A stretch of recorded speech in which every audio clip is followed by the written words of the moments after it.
The statements we're about to show you are from the Holy Quran, and is said to be the official, unchanged, pure word of God, revealed over 1400 years ago. Claiming to be the word of God is a heavy statement, and without proof, or if a single contradiction is found within the book, the apparent word of God will be proven false. So without further ado, let's put the book to the test. In the 23rd chapter, titled The Believers, from the 12th to the 14th verses, God is said to give a detailed description of how the human being is formed. It begins by saying, "We then placed him as a sperm drop in a place of settlement, firmly fixed.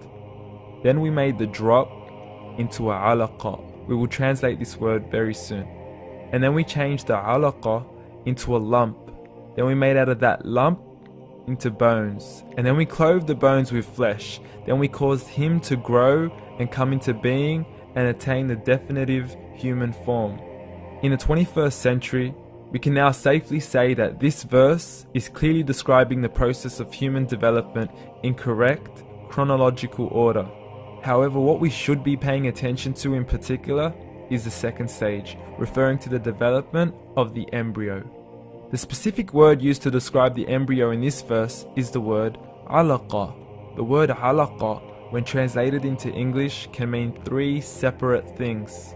Firstly, a blood clot, or to be suspended, that is to be hanging or clinging to something, or thirdly and finally, a leech. Now, all three definitions don't come anywhere near what we perceive to be the human embryo. So, why are these words used, and what significance do they share with the human embryo? Can the embryo be described as a blood clot? Well, what do you think?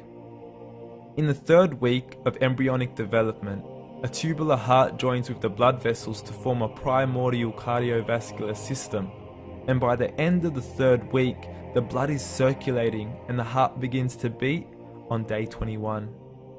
The first thing that comes to mind in regards to being suspended or hanging is the umbilical cord.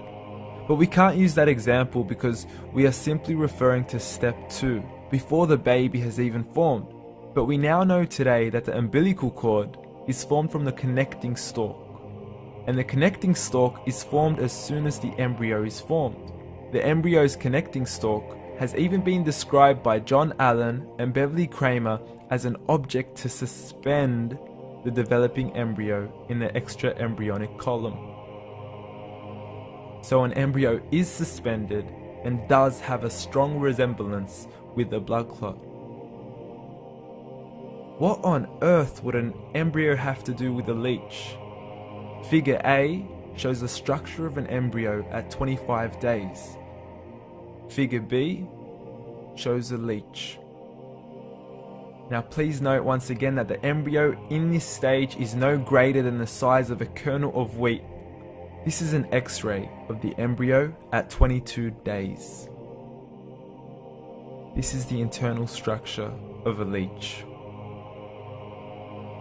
It's mind-blowing stuff, but you still haven't seen anything yet. This is the head of the embryo at 22 days. The detail you are seeing right now is absolutely impossible to be seen with the human eye and can only be seen with a microscope. This is the back end of a leech. There's no other words used to describe this other than mind-blowing. The pictures we have shown you are impossible to be seen with the human eye or even to be predicted by the human mind. Once again, the verses we have shown you were revealed over 1400 years ago to a man who couldn't read nor write. Are these the words of God? Descriptions of the human embryo in the Quran cannot be based on scientific knowledge in the 7th century. The only reasonable conclusion is that these descriptions were revealed to Muhammad from God, from God, from God, from God.